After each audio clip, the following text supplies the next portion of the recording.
అందరికీ హాయ్ అండి. అందరూ బాగున్నారా? సో 21వ తారీఖు సినిమా రిలీజ్ అవ్వబోతుంది. సో వరుసగా వద్దాం. ఈ రోజు తాలూకా ప్రత్యేకత మన ప్రీ రిలీజ్తో పాటు మల్లెపూల పల్లకి సాంగ్ రిలీజ్ కాబట్టి సో ఈ సాంగ్ గురించి దీని గురించి ఒక 2 విషయాలు చెప్పేసి ఆ తర్వాత ముందుకెళ్దాం. సో ఏంటంటే అండి, ఇప్పుడు నేను ఈ సినిమా స్టార్ట్ చేసిన తర్వాత ఒక సిచ్యువేషన్లో హీరో చాలా ఎనర్జెటిక్గా హ్యాపీగా పాడుకునే ఒక అయ్యప్ప సాంగ్ పాట ఒకటి కావాలి. సో అలా ఏం పాట ఉంటుందని చెప్పేసి ఒకరిద్దరు స్వాములు అక్కడ ఉండే వాళ్ళని అడిగినప్పుడు, చాలామంది స్వామాలు వేసుకుని ఉంటారు కదా, మాకు యాక్ట్ చేసిన వాళ్ళు కూడా చాలామంది ఉన్నారు. వాళ్ళని అడిగినప్పుడు ఈ మల్లెపూల పల్లకి సాంగ్లో ఒక మంచి ఎనర్జీ ఉంటుందండి, బీట్ ఉంటుంది అన్నప్పుడు ఆ సాంగ్ పెట్టి ఒక చిన్న లీడ్ లాగా చిన్నది చేసామన్నమాట. ఆ తర్వాత ఒక 4 రోజుల తర్వాత సోషల్ మీడియాలో ఒకరి ద్వారా స్టార్ట్ అయ్యి అలా చాలా వైరల్ అయింది, ఇది మాకు కావాలి ఈ పాట అని. ఫైనల్గా అదేదో డెస్టినీ లాగా మేము అనుకోవడం, అదే పాటని ఈరోజు సోషల్ మీడియా దగ్గర నుంచి 2 రాష్ట్రాల్లో కోరుకోవడం, ఆఫ్టర్ లాంగ్ టైం ఈరోజు ఆ పాటను రిలీజ్ చేయడం. ఈ పాట వెనకతల చాలా శ్రమ ఉంది. టెక్నీషియన్స్ కానీ అందరూ, ఎలా ప్రతి సినిమాకి ప్రతి టెక్నీషియన్ కష్టపడతాడు. దానికంటే ఇప్పుడు ఈ పాట ఒరిజినల్ కంపోజర్స్, ఆ పాటను పాడిన డప్పు సీని గారు, వీళ్ళని పట్టుకొని వాళ్ళని పిలిచి వాళ్ళతో పాడించి, ఎందుకంటే ఒక 15 సంవత్సరాల క్రితం నుంచి ఎక్కడెక్కడో ఈ భజనల్లో వాటిల్లోని ఈ పాట జరుగుతూనే ఉంది.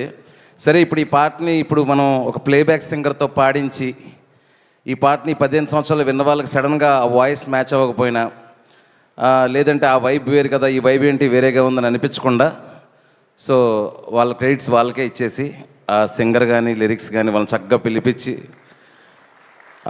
ఈరోజు స్టేజ్ మీద కూడా చాలా చక్కగా పాడారు. సో నాకు చాలా హ్యాపీగా ఉంది. ఎక్కడో 15 సంవత్సరాల క్రితం క్రియేటివ్గా వాళ్ళు చేసిన దాన్ని ఈరోజు అందరి ముందుకి తీసుకురావడం నాకు చాలా సంతోషంగా ఉంది. సో మల్లెపూల పల్లకి సాంగ్ సినిమాలో రైట్ సిచ్యువేషన్లో రైట్ ఎనర్జీతో ఒక 3.5 నిమిషాలు రవితేజ గారి ఎక్స్ట్రాడనరీ ఎనర్జీతోని ఒక 100-150 మంది స్వాములు తాండవం చూస్తారు మీరు ఆ పాట జరుగుతున్నప్పుడు థియేటర్లో స్క్రీన్ మీద. ఒక హై మూమెంట్ అది. సో అది ఈరోజు మల్లెపూల పల్లకి సాంగ్ గురించి. దాని తర్వాత ఫస్ట్ ప్రతి కథకి ఒక బ్యాక్డ్రాప్ కావాలి. సో నా సినిమాలో అయితే నిన్నుకోరి నుంచి మజిలీ నుంచి ఫస్ట్ కథ అనుకుంటానండి. కథ అనుకొని ఆ కథను తీసుకెళ్లే హీరోకి ఎలాంటి బ్యాక్డ్రాప్, ఆ కథ ఎలాంటి బ్యాక్డ్రాప్లో చెప్తే దాన్ని 100% కొత్తగా ఆడియన్స్కి రీచ్ అవుతుంది, ఆ డ్రామా ఎలా కొత్తగా వెళ్తుంది అని అనుకునే టైంలో అసలు నేను రాసిన ఈ కథలో తాలూకా ఫస్ట్ పాయింట్, ఒక తండ్రి ఒక కూతురికి స్వతంత్రం ఇచ్చి ఏం జరిగినా నాన్నకు చెప్పాలమ్మా అనే ఒక పాయింట్ మీద కథ చెప్పాలి అనుకున్నా.